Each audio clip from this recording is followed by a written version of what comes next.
CBSE class 12 chemistry हम 2024 के previous year questions कर रहे हैं और ये हमारी क्लास नंबर 2 है। पिछली वीडियो में यहाँ टॉपिक 1 था पर वो क्लास 1 थी, ये हमारा क्लास नंबर 2 है और इसमें हम लोग टॉपिक 3 और टॉपिक 4 करेंगे और ये दोनों सबसे इंपॉर्टेंट टॉपिक्स हैं या one of the most important topics हैं इस चैप्टर के। तो हम लोग टॉपिक 3 से शुरू करते हैं। टॉपिक 3 हमारा ये है और टॉपिक 3 हमारा होगा ऑर्डर एंड मॉलिक्यूलैरिटी। तो हम लोग उसको देखते हैं। तो ये पहला क्वेश्चन है। क्वेश्चन क्या है? A reaction A2 plus B2 gives 2AB occurs by the following mechanism. तो ये रिएक्शन है और ये मैकेनिज्म है जैसे जनरली ऑर्गेनिक केमिस्ट्री में हम पढ़ते हैं। बोर्ड के लिए तो हम लोग को ज़्यादा नहीं पढ़ना है, कुछ कुछ ही पढ़ना है, पर मेंस और एडवांस के लिए मैकेनिज्म बहुत इंपॉर्टेंट होते हैं। तो ये हमारे पास मैकेनिज्म दिया हुआ है इस रिएक्शन का।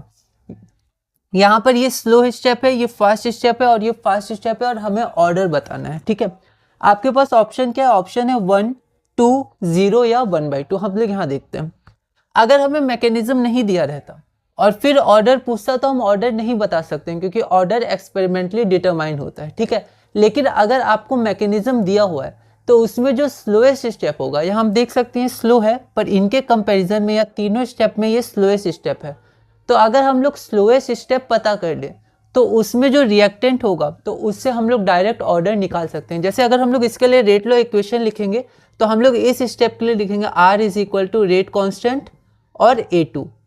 ठीक है, ये A2 हो गया, इसका 1 मोल है। ठीक है, यहाँ 1 मान सकते हैं, तो यहाँ पर हम लोग सिर्फ 1 ही रखेंगे और कुछ नहीं रखेंगे। ठीक है, तो यहाँ पर हम लोग बोल सकते हैं कि इस स्टेप के लिए अगर हम लोग रेट लॉ इक्वेशन लिखें तो ये हो जाएगा रेट लॉ या फिर रेट एक्सप्रेशन। यहाँ पर rate of reaction is equal to rate constant times A2 का कंसंट्रेशन। तो यहाँ से ऑर्डर क्या हो गया? तो ये 1 हो गया है ना। यहाँ पर हमारे पास 1 होगा तो order of the reaction is 1।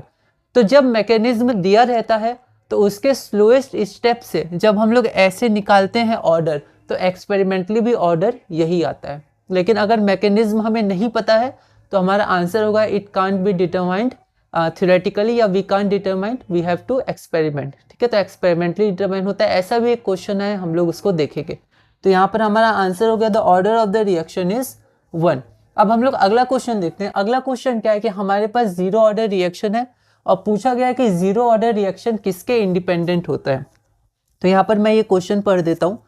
A 0 order reaction is 1 whose rate is independent of, option है option A presence of light, option B concentration of the reactant, option C temperature of the reaction या फिर option D pressure of the reaction. तो 0 order reaction में हमें पता है वो independent होता है कंसंट्रेशन ऑफ द रिएक्टेंट के, ऑप्शन नंबर बी।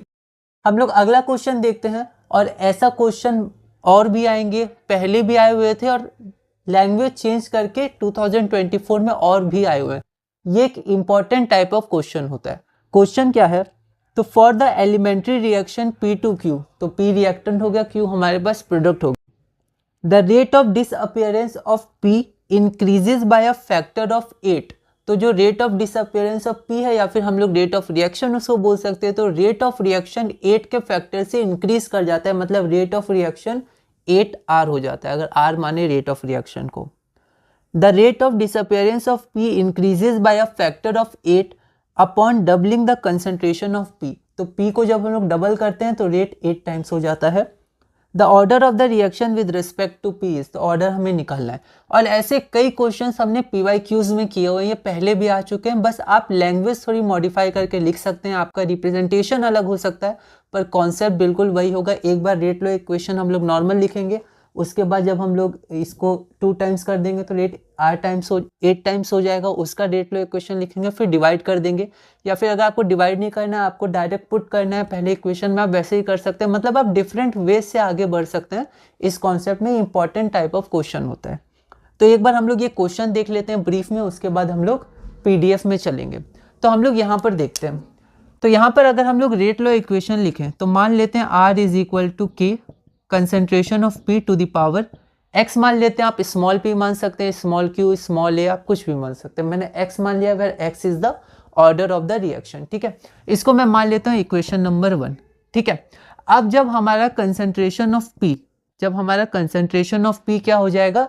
2 टाइम्स हो जाएगा। ठीक है, तो 2 टाइम्स, तो हमारा रेट कितना हो जाएगा? 8R हो जाएगा। ऐसा रिप्रेजेंटेशन हो सकता है, आप यहाँ पर R1 को 8R लिख सकते हैं, रिप्रेजेंटेशन अलग अलग कर सकते हैं, ठीक है।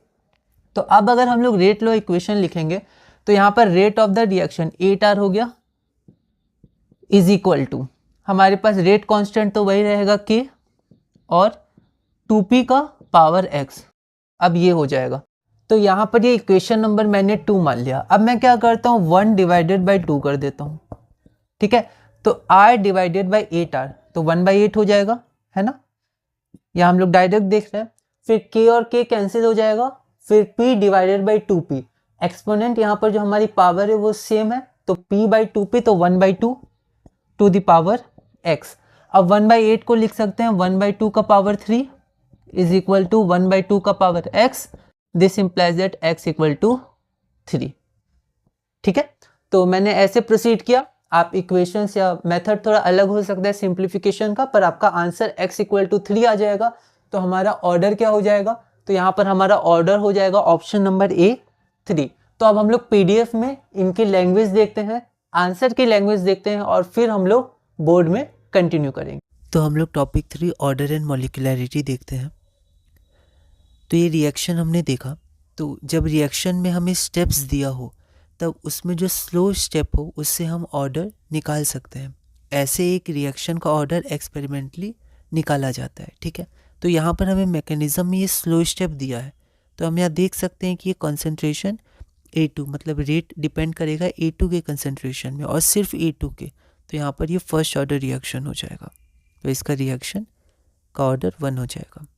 तो यहाँ पर स्लो स्टेप, जब मैकेनिज्म में स्लोएस्ट स्टेप या स्लो स्टेप हमें दिया हो, बाकी सब फास्ट हो एज़ कम्पेयर्ड, तो उससे हम लोग ऑर्डर डिटरमाइन कर सकते हैं और एक्सपेरिमेंटली भी वही आएगा। तो यहाँ पर ये स्लो है, तो रिएक्शन डिपेंड्स ऑन A2 का कंसंट्रेशन, तो ऑर्डर हमारा 1 हो गया। ऑप्शन भी आप लिख दीजिएगा। उसके बाद है a zero order reaction is one whose rate is independent of, तो कंसंट्रेशन ऑफ रिएक्टेंट के इंडिपेंडेंट होता है। हमने एसेशन रीजन में भी देखा था, इसलिए जो रेट कांस्टेंट होता है और जो रेट ऑफ रिएक्शन होता है उसके यूनिट्स सेम होते हैं जीरो ऑर्डर में। ऐसा एक सिमिलर क्वेश्चन आया हुआ था, हमने पिछली वीडियो में देखा था। तो यहाँ पर आप इसको पूरा लिख दीजिएगा ऑप्शन के साथ। A zero order reaction is one which in which, है ना, इज़ वन हुज रेट, है ना। तो यहाँ पर इज़ वन, यहाँ विच नहीं होगा, हुज, तो हमें कंसंट्रेशन रखना है, ध्यान रखना है लिखते समय। Whose rate is independent of concentration of reactant. अगला क्वेश्चन है हमारे पास, for the elementary reaction P2Q the rate of disappearance of P increases by a factor of 8 upon doubling the concentration of P, the order of the reaction with respect to P। ऐसे कई questions PYQs में भी आए हैं और 2024 में आगे भी देखेंगे ऐसे सिमिलर क्वेश्चंस आए। ये इंपॉर्टेंट टाइप के क्वेश्चंस हैं। तो यहाँ पर हम लोग देखते हैं कि P से Q, हम मान लेते हैं हमारा रेट लो एक्सप्रेशन है R1 K P to the power X। X हमारे पास ऑर्डर है, हमें कंसंट्रेशन रखना है, वरना हमें यहाँ पर थोड़ी ओवर राइटिंग करनी पड़ेगी, है ना, अगर दिक्कत हो जाए तो हमें ध्यान रखना है, ठीक है। तो यहाँ पर जब P का कंसंट्रेशन 2P हो जाएगा तो हमें 2 अंदर कंसंट्रेशन के अंदर लिखना है, तो 2P हो जाएगा उसका पूरा का कंसंट्रेशन, तो हमारा रेट हो जाएगा 8R1। अब जब हम इसको रिप्रेजेंट करेंगे तो रिप्रेजेंट करते समय हमें ध्यान रखना है हम क्या फॉलो करेंगे। R1 को ही हम लोग डैश करके 8R1 लिखेंगे, या फिर R2 मान के लिख लेंगे, या R और R1 लेंगे, R1 R2 लेंगे, क्योंकि ऐसा क्वेश्चन पहले आ चुके हैं PYQs में, ठीक है। तो हमें रिप्रेजेंटेशन पे ध्यान रखना है।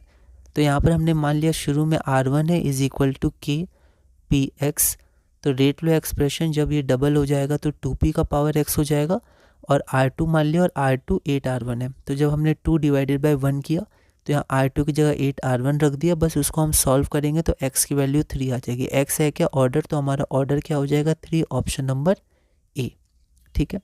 अब आगे हमारा ये क्वेश्चन है। अब सबसे पहले हम लोग बोर्ड में एक बार देख लेते हैं, उसके बाद हम लोग क्वेश्चन इससे PDF में कंटिन्यू करेंगे। तो यहाँ पर हम लोग 3 क्वेश्चंस और देखते हैं। हमारा टॉपिक 3 है ऑर्डर एंड मॉलिक्यूलैरिटी। तो ये ऑर्डर से रिलेटेड कुछ क्वेश्चंस हैं और मॉलिक्यूलैरिटी से भी हैं। जैसे ये क्वेश्चन में ऑर्डर और दोनों, ऑर्डर मॉलिक्यूलैरिटी दोनों के बारे में पूछा गया है। असर्शन क्या है, order of a reaction and molecularity are always the same for complex reactions. तो एक कॉम्प्लेक्स रिएक्शन के लिए ऑर्डर और मॉलिक्यूलैरिटी दोनों सेम होता है, लेकिन ये हमारा असर्शन गलत हो गया। ऐसा क्यों, ऐसा इसलिए क्योंकि कॉम्प्लेक्स रिएक्शंस के लिए मॉलिक्यूलैरिटी डिफाइन ही नहीं होता है, ठीक है, वो सिर्फ एलिमेंट्री रिएक्शंस के लिए होता है, तो एसर्शन हमारा रॉन्ग हो गया। अब हम लोग रीज़न देखते हैं। Order is determined experimentally and molecularity is applicable only for elementary reactions.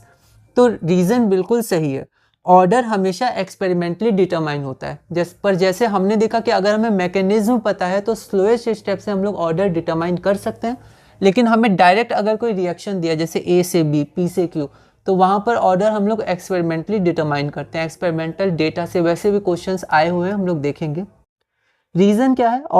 Reason है ऑर्डर इज डिटरमाइंड एक्सपेरिमेंटली, सही है, and molecularity is applicable only for elementary reactions, ये भी बिल्कुल सही है। और एसर्शन में लिखा था मॉलिक्यूलैरिटी कॉम्प्लेक्स रिएक्शंस के लिए, तो मॉलिक्यूलैरिटी डिफाइन नहीं होती है, तो यहाँ पर एसर्शन हमारा रॉन्ग है, रीज़न हमारा सही है, तो ये ऑप्शन नंबर डी होता है।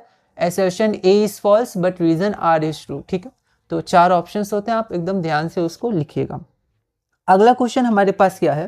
तो अगला क्वेश्चन हमारे पास फिर से वही टाइप का क्वेश्चन है जो पी से क्यू में हमने अभी देखा था। तो एक बार मैं क्वेश्चन को रीड कर लेता हूँ। The rate of a reaction increases 16 times, तो रेट कितना हो गया? 16 times. When the concentration of the reactant increases 4 times, तो R 4R, तो 4 बाहर नहीं लिखेंगे हम लोग, 4R का कंसंट्रेशन करेंगे, और जब हम लोग X या A करेंगे तो वो पूरा 4R का होगा, ठीक है, ये हमें ध्यान रखना है। Rate of a reaction increases 16 times when the concentration of the reactant increases 4 times. The order of the reaction, तो ऑर्डर है, ऑर्डर क्या है ये हमें पता करना है, तो हम लोग ऑर्डर एक बार देख लेते हैं। तो यहाँ पर फिर से अगर हम लोग रेट लॉ लिखें तो R इज इक्वल टू के टाइम्स, शुरू में मान लेते हैं R हमारे पास रिएक्टेंट, तो R पावर X, ठीक है। अब हम लोग मान लेते हैं कि R अब कितना हो गया? 16R, R कितना हो गया? 16 टाइम्स हो गया। या फिर हम लोग अलग से भी कर सकते हैं, इस बार R1 मान लेते हैं, तो R1 इज इक्वल टू के 2R to the power X, ठीक है, सॉरी 4R है ना, ध्यान रखना है, सब 4R है यहाँ पर, ठीक है। लेकिन फिर बाद में हमें R1 को 16R करना ही होगा, तो हम लोग ये डायरेक्ट भी 16R कर सकते हैं, ठीक है। इसको इक्वेशन नंबर 2 मान लिया, ठीक है। या ऐसा भी कर सकते थे, R की जगह हम लोग इक्वेशन 1 पुट कर लेते, तो इस बार ऐसा करते हैं, ठीक है। तो इक्वेशन 1 से R की वैल्यू क्या है? R की वैल्यू है K times R to the power X is equal to K 4R to the power X। अब यहाँ से हम लोग कैंसिल नहीं करेंगे, पर K कैंसिल हो गया और ये K कैंसिल हो गया, ये इधर चला जाएगा, तो 16 is equal to 4 to the power X, क्योंकि R और R कैंसिल हो जाएगा। अब ये ब्रैकेट आप नॉर्मल ब्रैकेट भी कर सकते हैं, ठीक है। अब ये क्या होता है? 4 का स्क्वायर, तो अब डायरेक्ट X इक्वल टू 2 लिखिए, है ना, हमें पूरा मैथ्स के स्टेप्स नहीं दिखाने, अब डायरेक्ट X इक्वल टू 2 चाहे तो लिख सकते हैं, 4 का स्क्वायर। तो ऑर्डर क्या हो जाएगा? ऑर्डर हमारे पास हो जाएगा 2। तो यहाँ पर ऑप्शन में 2.0 ऑर्डर लिखा हुआ है, तो हम लोग भी 2.0 भी लिख सकते हैं, ठीक है। एक क्वेश्चन हम लोग और देखते हैं। क्वेश्चन हमारे पास क्या है? तो क्वेश्चन हमारे पास है for the reaction A plus 2B gives C plus D। तो for the reaction A plus 2B gives C plus D, the order of the reaction, तो हमारे पास ऑप्शन है A 1 with respect to A, order 1 with respect to A, option B order is 2 with respect to B, option C can't be determined या can't be predicted as order is determined experimentally, या option D 3 बस 3 है, ठीक है। तो ये 4 option हमारे पास है, तो आपको ऑर्डर बताना है, ठीक है। 1 होगा, 2 होगा, कांट बी प्रेडिक्टेड, या फिर 3 होगा। तो इसका आंसर हमारा हो जाएगा option number C, can't be predicted as order is determined experimentally. तो अगर हमारे पास डायरेक्ट रिएक्शन गिवन है तो डायरेक्ट रिएक्शन का ऑर्डर हम लोग नहीं बता पाएंगे, एक्सपेरिमेंट उनकी डेटा से ही हमें बताना होगा। लेकिन अगर हमारे पास कुछ इसके स्टेप्स दिए हैं मैकेनिज्म के, तो उसमें जो स्लोएस्ट स्टेप है उससे हम लोग ऑर्डर को डिटरमाइन कर सकते हैं, जैसे हमने इसमें किया था ऑर्डर को, ठीक है। तो यहाँ पर हमारा ऑप्शन हो जाएगा option number C, can't be predicted as order is determined experimentally. तो अब हम लोग क्या करते हैं, हमारे पास जो 3 क्वेश्चन है, इन 3 क्वेश्चन की लैंग्वेज और इनके आंसर की लैंग्वेज एक बार PDF में देख लेते हैं, फिर हम लोग बोर्ड से कंटिन्यू करेंगे। तो अब हम लोग PDF में एक बार देखते हैं जो हमने बोर्ड में डिस्कस किया। हमारे पास क्वेश्चन क्या है? Order of a reaction and molecularity are always the same for complex reactions. तो ये असर्शन ही गलत है, क्योंकि हमारा जो मॉलिक्यूलैरिटी होता है वो एलिमेंट्री रिएक्शन, एलिमेंट्री स्टेप के लिए डिफाइन होता है, ऑर्डर डिफाइन होता है कॉम्प्लेक्स रिएक्शंस के लिए, लेकिन molecularity is not defined for complex reactions. Reason क्या है, order is determined experimentally and molecularity is applicable only for elementary reactions. ये बिल्कुल सही है। तो assertion is false, reason is true, ये हमारा ऑप्शन डी होता है। तो आप डी लिख के पूरा लाइन लिख दीजिएगा। अगला है हमारा, the rate of reaction increases 16 times when the concentration of the reactant increases 4 times the order of the reaction is। ये अभी हमने देखा था इसी वीडियो में, यहाँ पर आप देख सकते हैं बिल्कुल इसके सिमिलर क्वेश्चन है। तो ऐसे क्वेश्चंस आए हुए हैं, ठीक है, पहले भी आए हुए हैं और इसमें भी। तो यहाँ पर देखते हैं हम लोग इसको, एक बार 1 मार्क का ही है।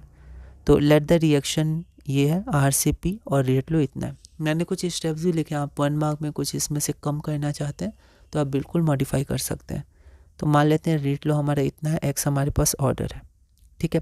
तो जब आर 4R हो जाएगा तो यहाँ फिर से हल्का सा आपका कंसंट्रेशन हटा तो आप कुछ और लिख दीजिएगा, ठीक है। और दूसरा बात, आप क्वेश्चन ध्यान से पढ़िएगा, ठीक है। जैसे मैंने क्वेश्चन जल्दबाजी में पढ़ा तो यहाँ पर 16 टाइम्स रिएक्टेंट इंक्रीज़ नहीं कर रहा है, रेट इंक्रीज़ कर रहा है। तो मैंने रिएक्टेंट में 16 लिख दिया था जो गलत है, रिएक्टेंट में 4 टाइम्स है। तो be careful in representation, read the question carefully. तो यहाँ पर रेट हमारा अब 16 टाइम्स है, R1 मान लिया। तो R1 रेट के लिए हम लोग रेट इक्वेशन लिख सकते हैं।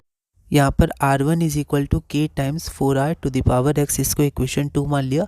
फिर 2 डिवाइडेड बाई 1, तो R1 डिवाइडेड बाय R हमारा इतना हो गया, ठीक है, इक्वेशन से।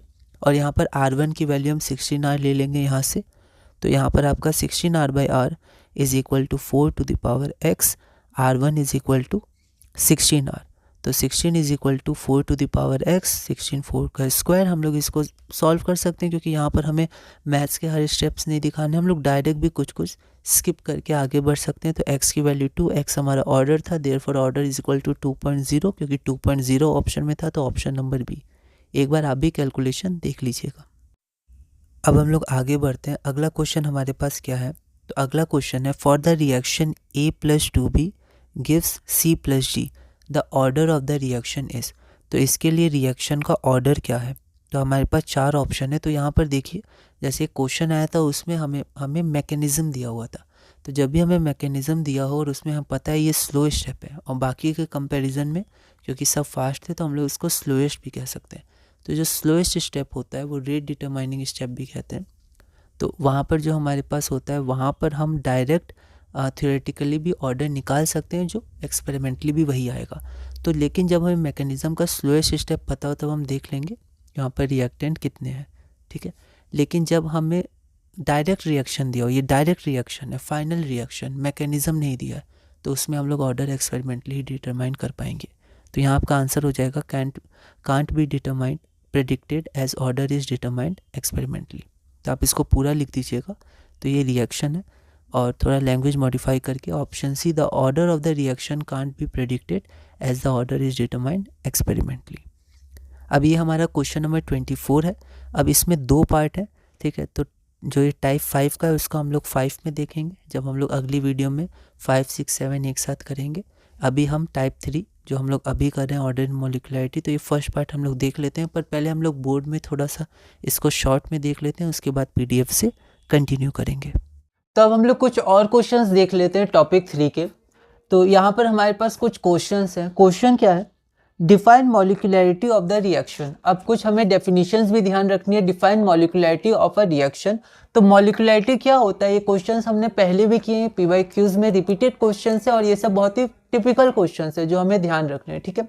तो इसको हम लोग PDF में देख लेंगे। उसके बाद हमारा है डिफरेंस बिटवीन मॉलिक्यूलैरिटी एंड ऑर्डर। ये भी क्वेश्चन बहुत ही अच्छा क्वेश्चन है और ये बहुत ही कॉमन क्वेश्चन है, जैसे आपको ध्यान रखना है मॉलिक्यूलैरिटी और ऑर्डर ऑफ द रिएक्शन।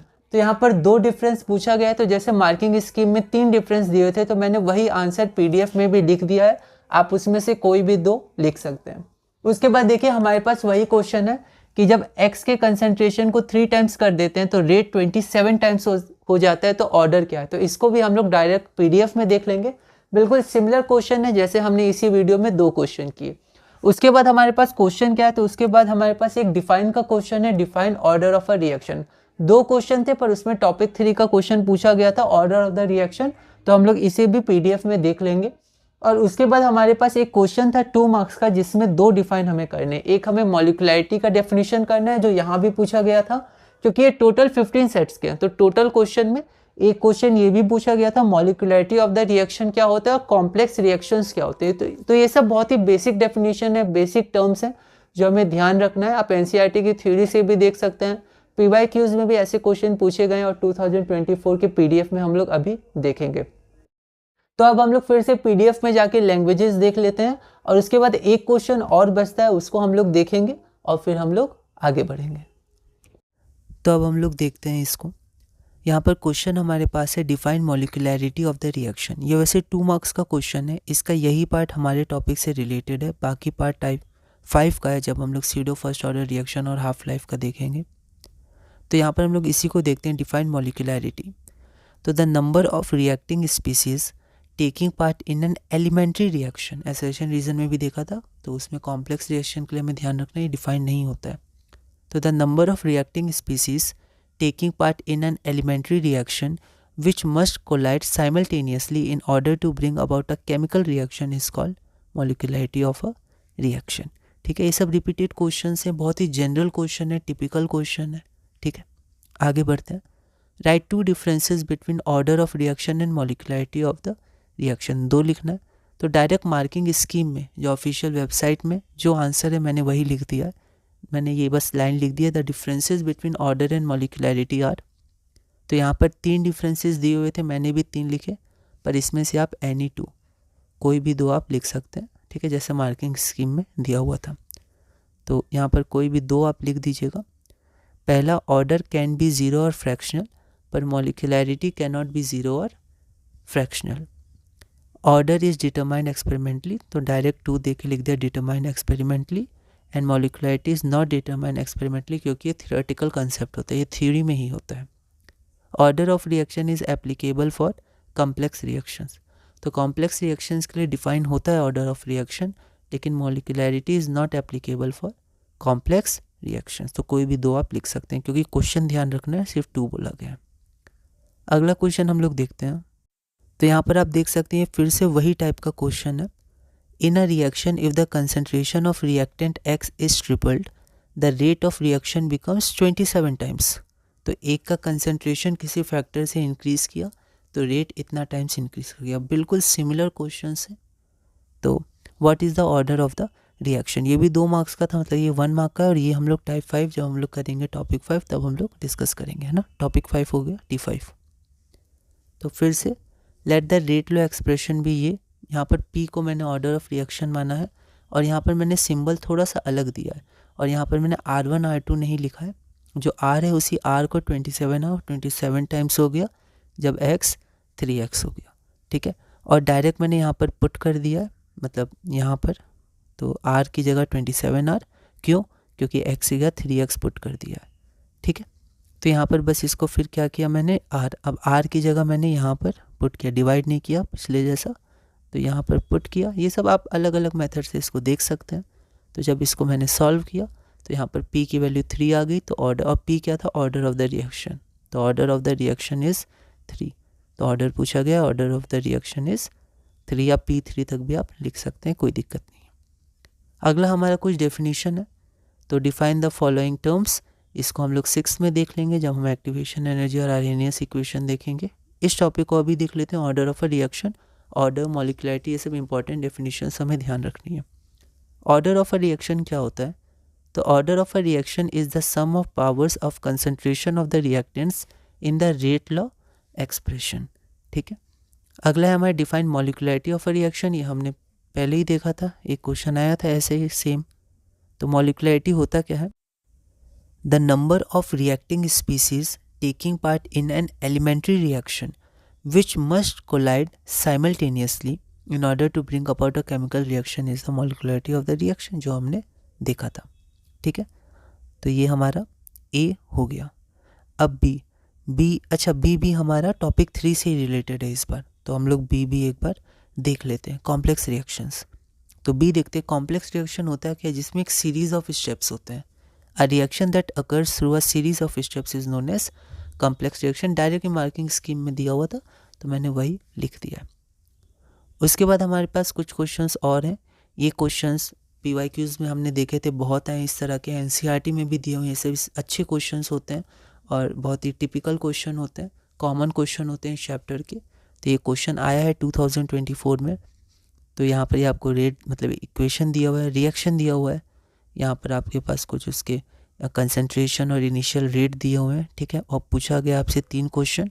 तो एक बार हम लोग पहले बोर्ड में इसको देख लेते हैं, उसके बाद हम लोग PDF में इस क्वेश्चन से कंटिन्यू करेंगे। तो ये टॉपिक 3 का हमारा लास्ट क्वेश्चन है। एक बार हम लोग इस क्वेश्चन को देख लेते हैं। तो क्वेश्चन हमारे पास क्या है, the following initial rate data way obtain for the reaction. तो ये हमारे पास एक रिएक्शन है और कुछ डेटा दिया हुआ है। 3 एक्सपेरिमेंट किया गया है, 1, 2, 3। तो NO का कंसेंट्रेशन 0.05, Br2 का 0.05। तो इनिशियल रेट आपका है 1.0 इंटू 10⁻⁻3, ठीक है। तो यहाँ पर ऐसे 3 एक्सपेरिमेंट किए गए हैं और फिर हमें ऑर्डर निकालना है। हमें पता है ऑर्डर बिना एक्सपेरिमेंट के नहीं निकाले जा सकते, ठीक है, जब तक हमें मैकेनिज्म नहीं पता है। तो यहाँ पर हमारे पास ये जो रिएक्शन है इसका डायरेक्ट ऑर्डर नहीं निकाला जा सकता है, तो इसलिए हमें एक्सपेरिमेंट से डेटा दिए हैं। अब डेटा से हम लोग ऑर्डर निकाल सकते हैं, ठीक है। और ये जो क्वेश्चन है, ऐसे क्वेश्चंस NCERT में दिए हुए हैं, आप एक्सरसाइजेज में देख सकते हैं, उनकी थ्योरी से आप कॉन्सेप्ट ले सकते हैं इन क्वेश्चंस के। और फिर PYQs में बहुत बार ये क्वेश्चन पूछे गए हैं और 2024 में भी। तो ये भी एक इम्पॉर्टेंट क्वेश्चन है। जैसे वो क्वेश्चन अभी हमने देखा कि जब रिएक्टेंट को इतने टाइम्स इंक्रीज कर देते हैं तो रेट इतने टाइम्स हो जाता है, ये भी एक बहुत ही कॉमन क्वेश्चन था, अच्छा क्वेश्चन था। उसी तरह ये क्वेश्चन भी बहुत ही कॉमन क्वेश्चन है, ठीक है। तो इसमें क्वेश्चन क्या क्या पूछा गया, what is the order with respect to NO and Br2, उसके बाद कैलकुलेट द रेट कांस्टेंट, और उसके बाद determine the rate of the reaction when concentration of NO and Br2 are 0.4 molar and 0.2 molar. तो जब NO और Br2 का concentration दिया हुआ है तो रेट निकालना है। तो उससे पहले हमें K की वैल्यू और पूरा रेट इक्वेशन में जो हमारे पास पावर होते हैं वो निकालना पड़ेगा। तो ये 3rd C नंबर है।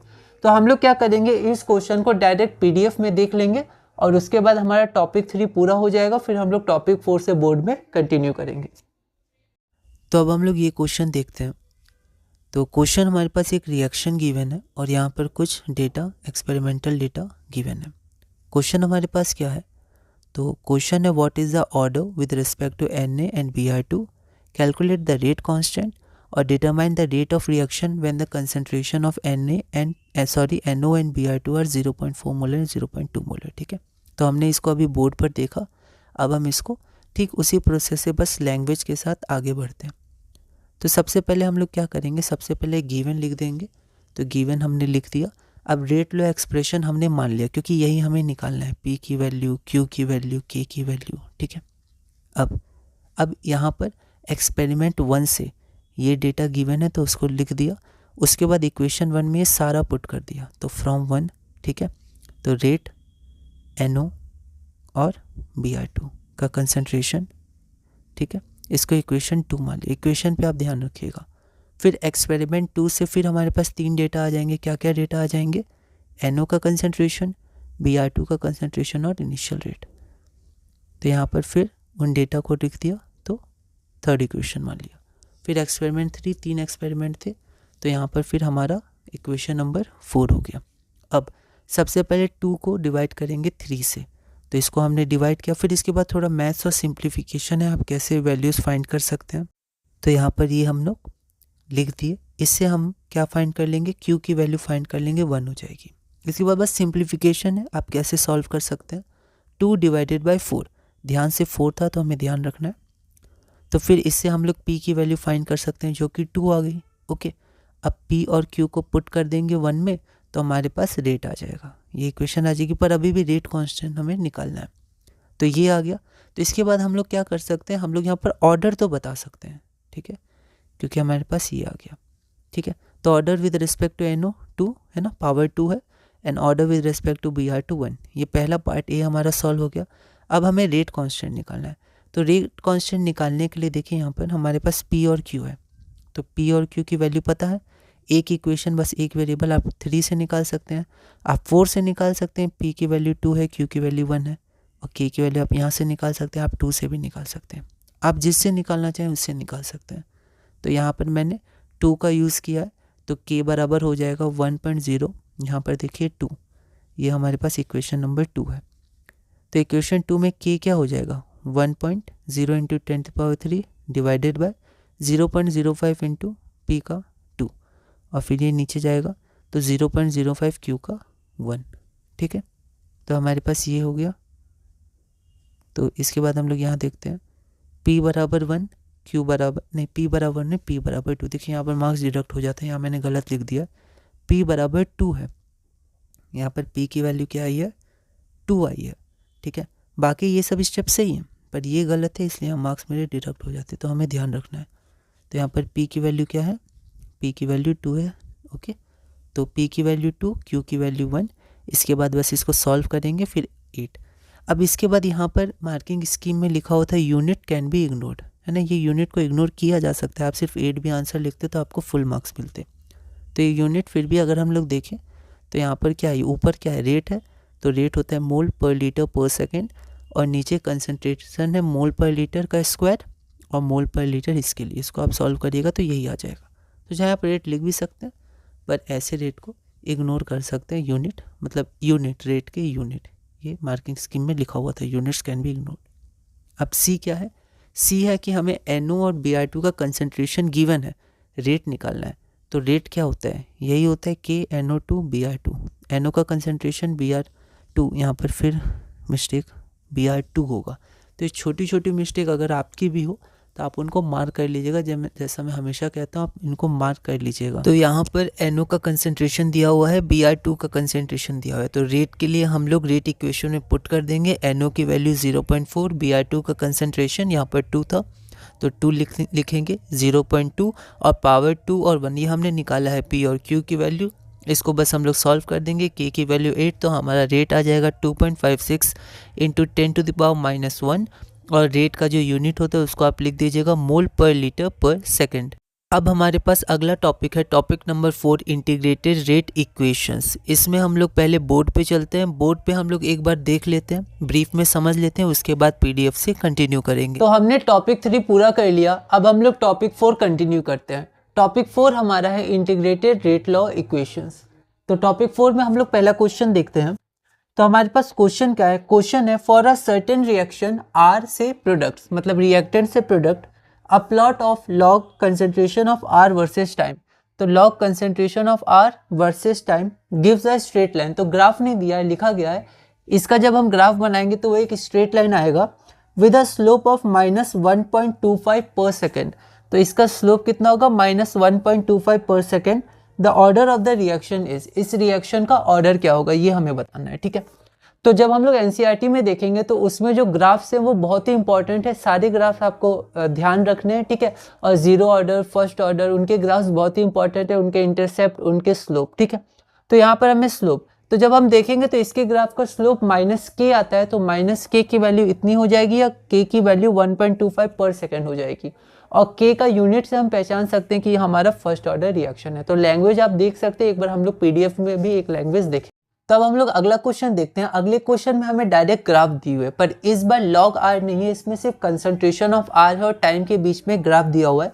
क्वेश्चन क्या है, in a given graph of zero order reaction the slope and intercept R। तो स्लोप और इंटरसेप्ट इसमें क्या होगा, 4 ऑप्शन है। तो यहाँ पर हम डायरेक्ट इक्वेशन लिख सकते हैं और फिर इक्वेशन से हम लोग फाइंड कर सकते हैं स्लोप क्या होगा और हमारा इंटरसेप्ट क्या होगा। तो यहाँ पर हमारा जो स्लोप हो जाएगा और इंटरसेप्ट हो जाएगा, वो तो इंटरसेप्ट तो हमारा I0 हो जाएगा और स्लोप हमारा -k हो जाएगा। तो जब हम लोग रिएक्शन देखेंगे, मतलब जब हम लोग इक्वेशन देखेंगे इसकी, तब हम लोग PDF में देख सकते हैं, ठीक है। और उसके बाद हमारे पास ये अगला क्वेश्चन है। अगला क्वेश्चन को एक बार मैं पढ़ देता हूँ। For a chemical reaction R2P, तो R से P एक रिएक्शन है, the variation in the concentration of R versus time T is given as. तो ये हमें ग्राफ दिया हुआ है, प्लॉट दिया हुआ है। अब इसमें कुछ क्वेश्चंस पूछे गए हैं, 2 मार्क्स के हैं, तो हमें ऑर्डर बताना है, उसके बाद हमें रेट कांस्टेंट का यूनिट लिखना है, और उसके बाद हमें स्लोप बताना है। तो यहाँ पर फिर से ये जीरो ऑर्डर रिएक्शन है, तो यहाँ पर ऑर्डर 0 हो जाएगा, और यूनिट अगर 0 ऑर्डर है तो रेट ऑफ रिएक्शन और रेट कांस्टेंट की यूनिट सेम होती है, तो रेट कांस्टेंट की यूनिट मोल पर लीटर पर सेकंड हो जाएगी। और यहाँ पर हम स्लोप देखेंगे तो स्लोप हमारे पास -k हो जाएगा। जैसे यहाँ पर हमारे पास स्लोप -k था, इंटरसेप्ट भी पूछ सकता था जो I0 के बराबर होता। तो अब हम इन क्वेश्चंस को एक बार देख लेते हैं PDF में लैंग्वेज के साथ, फिर हम लोग आगे कंटिन्यू करेंगे। तो अब हम लोग देखते हैं टॉपिक नंबर 4, जो कि है इंटीग्रेटेड रेट इक्वेशंस। क्वेश्चन है for a certain reaction R से, मतलब रिएक्टेंट से product, a plot of log concentration of R versus time gives a straight line with the slope minus 1.25 per second. The order of the reaction is. तो NCERT में जो आपको graph दिए हैं वो आप ज़रूर ध्यान रखिएगा किसके बीच में है और उसके स्लोप और इंटरसेप्ट पूछे जाते हैं। तो यहाँ पर R से प्रोडक्ट लॉग R का कंसंट्रेशन वर्सेस टाइम, तो ये हमारा ग्राफ होता है और जो स्लोप होता है वो माइनस के होता है, ठीक है। और स्लोप की वैल्यू कितनी दी है, तो माइनस 1.25 पर सेकेंड। आप पर सेकेंड से भी सोच सकते थे कि ये फर्स्ट ऑर्डर रिएक्शन है, पर यहाँ पर हम लोग ऐसे थोड़ा बोर्ड है तो इस पर लैंग्वेज हम लोग लिख सकते हैं। तो यहाँ पर स्लोप माइनस के है और जिसकी वैल्यू माइनस 1.25 पर सेकेंड दी हुई है, तो के की वैल्यू इतनी हो जाएगी। और यहाँ पर यूनिट है तो हम लोग अच्छे से लिखेंगे यूनिट ऑफ रेट कांस्टेंट पर सेकेंड है, तो ऑर्डर हम समझ जाएंगे। ऑर्डर हमारे पास क्या है, तो ऑर्डर हमारे पास 1 है। इसका एक और तरीका हो सकता था कि हम लोग यहाँ पर इक्वेशन भी लिख देते, क्योंकि इसकी इक्वेशन भी होती है। तो अगर आप कुछ मॉडिफाई करने चाहिए तो आप करना चाहें तो आप उस तरह से भी लिख सकते हैं। तो हमारा ऑप्शन ए हो जाएगा, आप ऑप्शन भी लिख दीजिएगा। अगला क्वेश्चन भी हमने ऐसे ही देखा था कि in a given graph of zero order, तो ये जीरो ऑर्डर रिएक्शन है। ये भी देखिए बिल्कुल वैसे ही ग्राफ है, पर यहाँ कंसंट्रेशन ऑफ आ रहा है और यहाँ पर लॉग आ रहा है, इसका हमें ध्यान रखना है। तो यहाँ पर स्लोप और इंटरसेप्ट पूछा गया है। तो यहाँ पर ग्राफ जीरो ऑर्डर रिएक्शन का ये है, आप इसका फॉर्मूला लिख सकते हैं, मतलब इक्वेशन लिख सकते हैं। इक्वेशन क्या है, तो R is equal to minus K T R naught, तो Y is equal to M X plus C. तो यहाँ पर स्लोप हमारा माइनस के हो जाएगा और intercept R naught initial concentration हो जाएगा। तो अगला क्वेश्चन भी हमारे पास ग्राफ से रिलेटेड है। For a chemical reaction R से P, the variation in the concentration of R versus time हमारे पास गिवन है। सबसे पहले हमें ऑर्डर प्रेडिक्ट करना है और फिर यूनिट ऑफ रेट कांस्टेंट, तो ये दोनों ए में है, ठीक है। तो हाफ ऑफ मार्क्स का हो गया ऑर्डर और यूनिट ऑफ रेट कांस्टेंट, और सेकंड है हमें स्लोप ऑफ कर्व बताना है, ठीक है। तो यहाँ पर हम देखते हैं आर से पी, तो अच्छे से हम लोग को लिखना है, एरो होगा। तो आर से पी, तो प्लॉट हमारे पास ये है। तो द रिएक्शन क्या होगा, तो रिएक्शन यहाँ पर जीरो ऑर्डर रिएक्शन होगा और यूनिट क्या होता है, तो मोल पर लीटर पर सेकेंड या फिर मोल पर लीटर टी इनवर्स, मतलब टाइम का जो यूनिट होगा वो इनवर्स, ठीक है। ऐसे भी हम लोग देख सकते हैं, क्योंकि यहाँ पर जो मार्किंग स्कीम में था उसमें दोनों यूनिट ये दिया हुआ था। अगला हमारे पास क्या है, स्लोप ऑफ द कर्व, तो हमारा स्लोप ऑफ द कर्व क्या हो जाएगा, माइनस के हो जाएगा, ठीक है। तो ये सब कुछ बेसिक क्वेश्चंस हैं, ये पहले भी आए हैं PYQs में। अब हम लोग कुछ न्यूमेरिकल्स देखते हैं, तो पहले हम लोग बोर्ड पे देख लेते हैं, उसके बाद हम लोग PDF से कंटिन्यू करेंगे। तो अब हम लोग कुछ क्वेश्चंस देख लेते हैं जो टॉपिक 4 से आए हैं। कुछ इंपॉर्टेंट क्वेश्चंस आए हैं टॉपिक 4 से, हम लोग देखते हैं। तो ये क्वेश्चन है, इसको एक बार मैं रीड कर देता हूँ। तो ये क्वेश्चन क्या है कि अ first order reaction has a rate constant of 1.25 into 10⁻³ पर सेकेंड। तो फर्स्ट ऑर्डर रिएक्शन है जिसका रेट कांस्टेंट हमें दिया हुआ है। हाउ लॉन्ग विल, मतलब टाइम पूछा गया है, टाइम क्या होगा, तो how long will 5 gram of this reactant, तो इस रिएक्टेंट का 5 ग्राम, तो यहाँ पर कंसेंट्रेशन नहीं है, उसका क्वांटिटी या मास दिया है, तो उसको मैंने स्मॉल a से रिप्रेजेंट किया है। तो यहाँ पर इनिशियल क्वांटिटी कितना है, 5 ग्राम। तो how long will it take for 5 gram of this reactant, 5 gram of this reactant to reduce to 2.5 gram. तो 5 ग्राम से 2.5 ग्राम कितने समय में होगा, हमें टाइम पूछा गया है। तो यहाँ पर a माइनस एक्स, मतलब a माइनस एक्स मतलब a पहले था तो कुछ क्वांटिटी कम हुई, तो हमें फाइनल क्वांटिटी क्या बची, 2.5 ग्राम। तो a माइनस एक्स 2.5 ग्राम, ठीक है। और फिर log 2, log 3, log 4 की वैल्यू गिवन है। तो ये बिल्कुल डायरेक्ट फॉर्मूला बेस्ड क्वेश्चन है, जैसे कंसंट्रेशन होता है वैसे क्वांटिटी का होता है सेम। तो यहाँ पर हम देख सकते हैं कि जो हमारे पास k होगा रेट कांस्टेंट, वो हो जाएगा 2.303/t, या फिर t is equal to 2.303/k, कोई दिक्कत नहीं है। यहाँ पर log initial quantity a divided of final quantity a minus x. a की वैल्यू हम लोग यहाँ पुट कर देंगे, 2.5 की वैल्यू यहाँ पुट कर देंगे, t तो हमें फाइंड करना है और k की वैल्यू हम लोग यहाँ पुट कर देंगे। तो आप देख सकते हैं हमारे पास एक इक्वेशन है और एक ही वेरिएबल है जो कि हमारे पास t है। तो एक इक्वेशन, एक वेरिएबल, बाकी सब वैल्यूज पता है, तो t की हमें एक वैल्यू मिल जाएगी। हम लोग PDF में इसको देखेंगे, ऐसे क्वेश्चन हमने PYQs में भी देखे थे, ठीक है। अब हम लोग अपना अगला क्वेश्चन देखते हैं। ये क्वेश्चन तो डायरेक्ट क्वेश्चन है, PYQs में बिल्कुल सेम क्वेश्चन ही आ चुका है। तो एक बार मैं इस क्वेश्चन को रीड कर देता हूँ, उसके बाद हम लोग इसको देखेंगे यहाँ पर ब्रीफ में, और PDF में अच्छे से हम लोग स्टेप वाइज इसको देखेंगे। क्वेश्चन क्या है, show that in case of first order reaction, तो फर्स्ट ऑर्डर रिएक्शन में the time taken for the completion of 99% of the reaction, तो यहाँ t 99% से मैंने रिप्रेजेंट किया है। तो 99% रिएक्शन होने में जो टाइम लगता है is twice the time taken for 90% reaction. तो 90% रिएक्शन में जितना टाइम लगता है उसका ट्वाइस लगता है 99% कंप्लीट होने में। तो हम देख सकते हैं जो रेट होता है वो इक्वल नहीं होता है, ठीक है। ये क्वेश्चन भी पूछा गया था PYQs में, 2024 में तो नहीं पूछा गया, पर ऐसा एक क्वेश्चन पूछा गया था PYQs में कि जो रेट होता है रिएक्शन में वो कांस्टेंट नहीं होता है, ठीक है। तो show that in case of first order reaction the time taken for completion of 99% T99% is twice the time taken for the completion of 90% of the reaction। तो 2 times T90%। डायरेक्ट क्वेश्चन है, पहले भी ये question PYQs में आ चुका है। log 10 की value बन दी गई है, तो हम लोग इसे एक बार देखते हैं।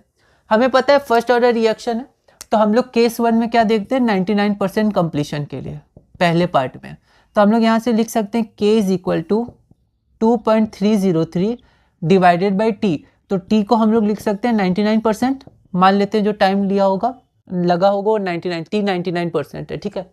इनटू लॉग इनिशियल क्वांटिटी, मान लेते हैं इनिशियल क्वांटिटी हमारे पास 100 है, तो फाइनल क्वांटिटी क्या हो जाएगी, फाइनल क्वांटिटी 1 हो जाएगी, क्योंकि 99% ऑफ 100, शुरू में 100 था, 99% रिएक्टेंट कंज्यूम हो गया, रिएक्शन हो चुका है, ठीक है। तो यहाँ पर 100 माइनस 99% ऑफ 100, तो हम लोग कह सकते हैं 1 बच जाएगा। तो 100 डिवाइडेड बाई 1, तो 10 का स्क्वायर, तो 2 यहाँ आ जाएगा, log 10 1 हो जाएगा। तो यहाँ से हम इसी को एक इक्वेशन यही मान लेते हैं बिना सॉल्व किए, ठीक है। उसके बाद सेकंड केस में हम देखते हैं टाइम फॉर 90% कंप्लीशन के लिए। तो फिर से ये इक्वेशन हम लोग लगाएंगे कि फर्स्ट ऑर्डर है, तो K is equal to 2.303 divided by T 90%, ठीक है, लॉग। अब फिर से शुरू में 100 मान लेते हैं। अब 90% रिएक्शन कंप्लीट हुआ मतलब रिएक्टेंट कंज्यूम हो रहा है, रिएक्शन कंप्लीट हो रहा है मतलब रिएक्टेंट कंज्यूम हो रहा है। तो 90%, तो 90% ऑफ 100 इनिशियल क्वांटिटी मतलब 90। अब 90% कंज्यूम हो गया, तो 100 माइनस 90 इज इक्वल टू 10। तो ये हमारे पास 10 आ जाएगा, ये इक्वेशन नंबर 2 हो गया। अब आप यहाँ देख सकते हैं कि जब हम लोग इक्वेशन 1 और इक्वेशन 2 को डिवाइड करेंगे तो ये K जो होगा वो K कैंसिल हो जाएगा, हम लोग कैंसिल करके दिखाएंगे नहीं पर ये कैंसिल हो जाएगा। तो हमें एक रिलेशन मिल जाएगा इक्वेशन 1 और 2 की मदद से, किसके बीच में, T 99% और T 90% में, ठीक है। तो आप देखिएगा ये रिलेशन क्या आएगा, ये रिलेशन यही आएगा, T 99% is equal to 2 times T 90%। यहाँ से 2 बाहर आ जाएगा, तो ये 2 ये चला जाएगा, और फिर ये आपका कैंसिल मैं कर रहा हूँ, आप करिएगा नहीं है ना बोर्ड में। तो log 10 आपका 1 हो जाएगा, तो ये 1 हो जाएगा, ठीक है। तो इन दोनों को जब आप इक्वेट करिएगा तो यहाँ पर हम लोग कर भी सकते हैं 2.303 into 2 T99 is equal to यही होगा 2.303 T90। तो ये चला जाएगा, ये चला जाएगा, तो यहाँ पर आप देख सकते हैं T99 उधर और T इधर, है ना। अगर हम इसको यहाँ लिख दें 2.303 T99, ठीक है, इज इक्वल टू फिर यहाँ पर इंटू 2 और 2.303 डिवाइडेड बाई T90। ओके, मैंने लिख दिया 2.303, दोबारा लिख दिया। अब इसको मैं कैंसिल कर दूंगा, ठीक है, तो ये इधर चला जाएगा, ये उधर चला जाएगा, तो T 99% is equal to 2 times T 90% जो हमें शो करना था। पर आप कट नहीं करिएगा और नीट एंड क्लीन जितना आप लिख सकते हैं लिखिएगा, है ना, कॉन्सेंट्रेशन रखिएगा, वरना फिर कभी कभी हाथ हम लोग का ऐसे चल जाता है तो फिर हमें फिर ओवर राइटिंग कुछ करना पड़ता है उसको हटाने के लिए। तो इसलिए कंसंट्रेशन रखिएगा, स्पेस दे के लिखिएगा, ठीक है। और लैंग्वेज थोड़ा सा सोच लीजिएगा, आप लिख रहे हैं फिर ध्यान है कि यहाँ पर कुछ छूट गया तो फिर आपको एरो करके लिखना होगा या उसको किसी तरह ओवरराइट करना होगा, तो वो सही नहीं रहता है। तो जितना हो सके हम लोग स्पेस दे के लिखेंगे। अब एक बार language of the question and language of the answer हम लोग देख लेते हैं PDF में। उसके बाद 2 क्वेश्चंस और हैं, उसको हम लोग और देख लेते हैं, फिर हमारा ये क्लास 2 पूरा हो जाएगा। तो हमारे पास क्वेश्चन है, a first order reaction has a rate constant 1.25 into 10 to the power -3 per second. तो रेट कांस्टेंट दिया हुआ है। How long will 5 gram of this reactant take to reduce to 2.5 gram. Generally concentration दिया रहता है molar में या मोल पर लीटर में, यहाँ मास दिया है, कोई नहीं, हम लोग वही फॉर्मूला यूज़ करेंगे, बस लॉग इनिशियल मास बाय या initial quantity bye final quantity हो जाएगा। 2 मार्क्स का क्वेश्चन है, log 2, log 3 और log 4 की वैल्यू हमें दी हुई है।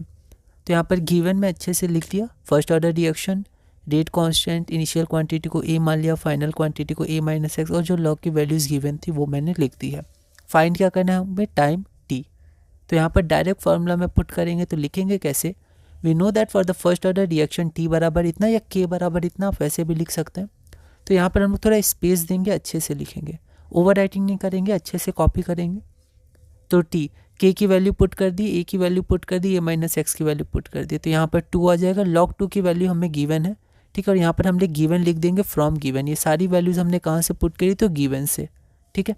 फिर टी को बस हमें कैलकुलेट करना है, तो जब हम कैलकुलेट करेंगे तो आंसर आ जाएगा 554.5 सेकेंड्स। पर साइंटिफिक फॉर्म में लिखा हुआ था मार्किंग स्कीम में, तो मैंने भी यही लिख दिया, आप ऐसे भी लिख सकते हैं, कोई दिक्कत नहीं है। Therefore required time is 5.54 into 10 to the power 2 second. अगला क्वेश्चन हम लोग देखते हैं, ये क्वेश्चन डायरेक्ट पहले भी आ चुका है। Show that in case of first order reaction the time taken for completion of 99% reaction is twice 2 times the time taken for 90% completion of the reaction, और log 10 की वैल्यू 1 है। 2 मार्क्स का दिया हुआ है, तो हम लोग स्टेप वाइज लिखेंगे। तो सबसे पहले हम लोग देख लेंगे किस इक्वेशन को हम लोग को यूज़ करना है। तो we know that for first order reaction के बराबर इतना होता है, हम लोग ये मेंशन कर देंगे यहाँ पर जो रिप्रेजेंटेशन है उसका क्या मतलब है, ठीक है। उसके बाद 99% कंप्लीशन के लिए पहले निकालेंगे, तो आर नॉट 100, 99% कंप्लीशन मतलब 99% रिएक्टेंट कंज्यूम हो चुका है, ठीक है। तो 100 - 99 इज इक्वल टू 1। टाइम को हम लोग 99% लिख देते हैं, इस फार्मूला में पुट करेंगे, इसीलिए इसको इक्वेशन 1 माना था। तो इक्वेशन 1 में जब हम लोग पुट करेंगे तो हमारे पास ये इक्वेशन आ जाएगी। हमने अभी इसको सॉल्व नहीं किया, आप यहाँ पर इसको सॉल्व भी कर सकते हैं, फिर इक्वेशन 2 मान सकते हैं, कोई दिक्कत नहीं है। अब 90% कंप्लीशन के लिए आर नॉट को 100 मान लिया, तो आर कितना हो जाएगा, 90% कंज्यूम हो गया, तो 100 - 90 दैट इज़ 10। तो यहाँ पर टाइम हमने टी 90% मान लिया है, तो फ्रॉम 1 फिर से 1 में हम जब पुट करेंगे तो हम लोग यहाँ लिख सकते हैं K is equal to 2.303 T 90% log 100/10। तो के की वैल्यू हमारी इतनी आ जाएगी। इसको मैंने इक्वेशन नंबर 3 मान लिया। बस इक्वेशन 2 और इक्वेशन 3 में हम लोग डिवाइड कर देंगे, तो के और के कैंसिल हो जाएगा, हम लोग कैंसिल करेंगे नहीं, और हमें टी के बीच में रिलेशन मिल जाएगा दोनों टी के बीच में। तो फ्रॉम 2 and 3, तो यहाँ पर मैंने डिवाइड नहीं किया, यहाँ पर मैंने किया क्योंकि हमारा LHS सेम है, इक्वेशन 3 का LHS और इक्वेशन 2 का LHS सेम है, तो RHS भी सेम होगा, तो यहाँ पर ये किया है। आप डिवाइड भी कर सकते हैं, कोई दिक्कत नहीं है। तो यहाँ पर RHS बराबर RHS, ठीक है। अगर डिवाइड करते तो आपको ऐसे लिखना होता है, यहाँ पर 1 आता, तो उससे ज़्यादा जो ईजी तरीका है और थोड़ा अच्छा तरीका है ना, इससे हम प्रॉपर स्पेस रहेगा दोनों तरफ, तो वो ये तरीका है। आप डायरेक्ट लिख सकते हैं फ्रॉम 2 and 3। अब क्योंकि LHS इक्वल थे के और के, तो RHS भी इक्वल होंगे, है ना।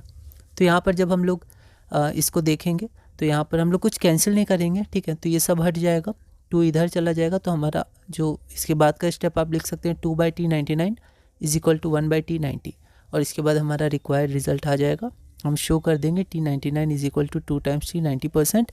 अब इसके बाद चाहें तो आप एक लाइन और लिख सकते हैं, वरना यहीं तक आप छोड़ सकते हैं।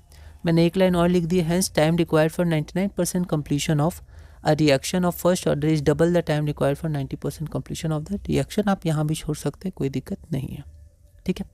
अब आगे 2 क्वेश्चन और हैं, तो सबसे पहले हम लोग बोर्ड में एक बार उन दोनों को क्वेश्चन को ब्रीफ में देख लेते हैं, फिर हम लोग PDF में कंटिन्यू करेंगे। तो हमारे पास ये 2 क्वेश्चंस और हैं, इन दोनों क्वेश्चंस को हम लोग एक बार देख लेते हैं, फिर टॉपिक 4 भी हमारा पूरा हो जाएगा, और अगली क्लास में हम लोग क्लास 3 में हम लोग टॉपिक 5, टॉपिक 6 और टॉपिक 7, तो अगली क्लास में हम लोग तीनों टॉपिक्स करेंगे, तो 7 topics of chemical kinetics will be completed, और अगली क्लास में हम लोग केमिकल काइनेटिक्स 2024 PYQs पूरा करेंगे। तो एक बार मैं ये क्वेश्चन पढ़, तो क्वेश्चन क्या है, a first order reaction takes 40 minute for 75% completion या decomposition. Calculate the rate constant log 2 log 4, कुछ लॉग्स की वैल्यू दी रहती है, पर फिर भी आप log 2, 3, 5 की वैल्यूज ध्यान रख सकते हैं, वैसे हर बार दी जाती हैं, ओके। क्वेश्चन क्या है कि हमारे पास फर्स्ट ऑर्डर रिएक्शन है, 75% डिकम्पोजिशन है या कंप्लीशन हम कह सकते हैं 40 मिनट्स में, तो रेट कांस्टेंट क्या है। तो डायरेक्ट फॉर्मूला बेस्ड क्वेश्चन है, तो रेट कांस्टेंट कितना होता है, 2.303 divided by time times log initial concentration bye final concentration. जब भी परसेंटेज में आता है तो जनरली हम लोग 100 ले लेते हैं। 75% कंप्लीट हो चुका है, मतलब 75% रिएक्टेंट कंज्यूम हो चुका है। मान लेते हैं इनिशियल जो हमारे पास था 100 था, 75% रिड्यूस हो गया या कम हो गया, डिकम्पोज हो गया, तो बचा कितना 25, क्योंकि नीचे आता है final concentration of the reactant, okay. अब यहाँ पर और क्या वैल्यू गिवन है, टी की वैल्यू कितनी है 40 मिनट्स, तो ध्यान रखना है जो हमारा आंसर आएगा वो पर मिनट में आएगा, क्योंकि पर टाइम मतलब टाइम इनवर्स होता है, यहाँ पर मिनट है तो मिनट इनवर्स, सेकंड होता है तो सेकंड इनवर्स, ठीक है। अब बस यहाँ पर हम लोग सॉल्व कर देंगे 4, तो log 4, तो log 4 की डायरेक्ट वैल्यू भी दी रहती है, अगर डायरेक्ट वैल्यू नहीं है तो 2 का स्क्वायर, तो 2 बाहर आ जाएगा, तो 2 log 2 ऐसे करके हम लोग आगे बढ़ सकते हैं। तो यहाँ से हमें k की वैल्यू मिल जाएगी। यूनिट बहुत इंपॉर्टेंट है वरना हाफ मार्क्स डिडक्ट हो जाएगा, तो ये हमारा मिनट इनवर्स में आंसर आ जाएगा। अगला क्वेश्चन हमारे पास क्या, और ये भी एक अच्छा क्वेश्चन है, मतलब ये एक टाइप का क्वेश्चन है कि आपका कुछ परसेंट कुछ मिनट में होता है तो इतना परसेंट कितने मिनट में होगा। ठीक है, तो ऐसे क्वेश्चन पूछे जाते हैं।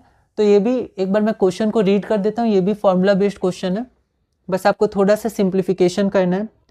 तो ये हमारे पास क्वेश्चन, तो ये क्वेश्चन है हमारे पास, अब फर्स्ट ऑर्डर रिएक्शन है इस 25% कंप्लीट इन 40 मिनट्स। तो 25% कंप्लीशन होता है 40 मिनट्स में।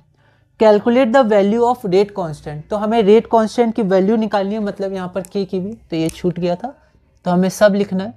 ठीक है, तो के की भी वैल्यू निकालनी है और साथ में क्या बोला गया है, calculate the value of rate constant in what time will the reaction be 80% complete. तो 80% कंप्लीशन में टाइम कितना लगेगा, ये भी क्वेश्चन है। 3 मार्क्स का क्वेश्चन है। log 2, log 3, log 4 और log 5 की वैल्यू हमें गिवन है। तो एक बार हम लोग यहाँ पर ब्रीफ में देख लेते हैं, पीडीएफ में फिर हम लोग अच्छे से स्टेप वाइज देखेंगे। अब क्योंकि ये फर्स्ट ऑर्डर रिएक्शन है तो यहाँ पर हम डायरेक्ट लिख सकते हैं रेट कांस्टेंट कितना हो जाएगा, बिल्कुल इसके जैसा हो गया ये क्वेश्चन इनिशियल पार्ट। तो यहाँ पर ये हो जाएगा 2.303 divided by time. Okay, time कितना है 40 मिनट्स, तो यहाँ भी 40 मिनट्स है, तो यहाँ पर हम लोग 40 लिख सकते हैं। लास्ट में हम लोग इसका यूनिट लिख देंगे मिनट इनवर्स। ठीक है, लॉग इनिशियल, अब 25% कंप्लीट हुआ है, यहाँ 75% कंप्लीट हुआ था तो 25 बचा, यहाँ पर 25% ही कंप्लीट हुआ है तो 75 बच जाएगा। तो यहाँ पर ये 100 हो गया, फिर ये क्या हो जाएगा 100 माइनस हम लोग डायरेक्ट भी कर सकते हैं, 100 माइनस 25 तो ये 75 हो जाएगा।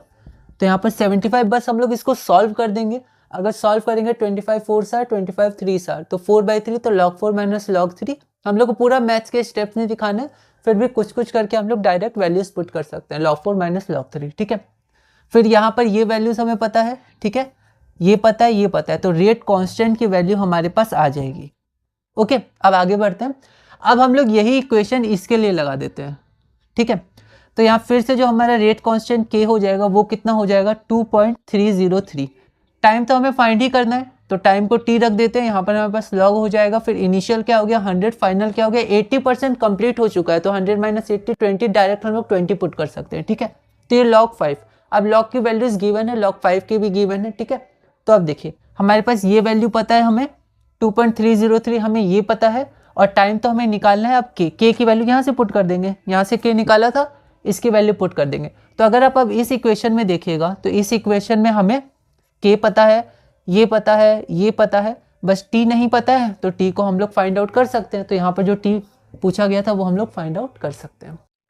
तो इसी के साथ हमने टॉपिक 4 के सारे क्वेश्चंस किए जो 2024 PYQs में आए थे। अब हम लोग क्लास 3 में आखिरी के 3 टॉपिक्स करेंगे और अगली क्लास 3 में इसको पूरा करेंगे और फिर हमारा फिजिकल केमिस्ट्री पूरा हो जाएगा। फिजिकल केमिस्ट्री के तीनों चैप्टर्स हो गए, उसके बाद हम अपना इनऑर्गेनिक केमिस्ट्री में जो 2 चैप्टर्स है उसको करेंगे। तो अगली वीडियो में इसको कंप्लीट करने के बाद हम लोग टॉपिक मतलब chapter number 4 D and F block शुरू करेंगे। तो अगली वीडियो में क्लास 3 और इसी तरह धीरे धीरे हम लोग CBSE 12 केमिस्ट्री 2024 PYQs में आगे बढ़ेंगे। तो अब हम लोग PDF में चलते हैं, लैंग्वेज को एक बार देख लेते हैं। तो यहाँ पर हम लोग 2 क्वेश्चन और देख लेते हैं।